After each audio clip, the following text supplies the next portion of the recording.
আমাদের রাতে হোস্টেলে খাবারের মেনুতে দিয়েছিল মাছ, ডাল আর সাথে ছিল গরম গরম ভাত।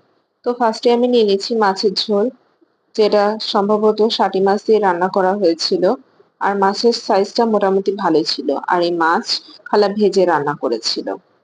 সাথে ছিল লাউ আর আলু। আমাদের বাসায় আমি দেখেছি এই মাছ ভর্তা না হয় শুটকি মাছ হিসাবেই রান্না করে থাকে। কিন্তু এখানেই প্রথম আমি ঝোলের তরকারিতে এই মাছ ট্রাই করছি। তো শুরু করছি বিসমিল্লাহ। এভাবে অল্প অল্প করে মাছ আর তরকারি দিয়ে ভাত খেতে কিন্তু আমার ভালোই লাগছিল, মন্দ লাগছিল না। এবার নিয়ে নিচ্ছি ডাল, যেটা করা হয়েছিল আম দিয়ে। এক পিস আমই আমার কপালে জুটেছিল। আর আমি দেখছিলাম যে আমটা সেদ্ধ হয়েছে কিনা। সেদ্ধই হয়েছিল আম।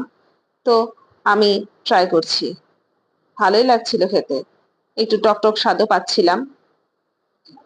একটু একটু করে মাছ নিয়ে, আম নিয়ে ভাত মেখে খেতে কিন্তু দারুণ লাগছিল। আলহামদুলিল্লাহ, এটাই ছিল আজকে আমার রাতের খাবার।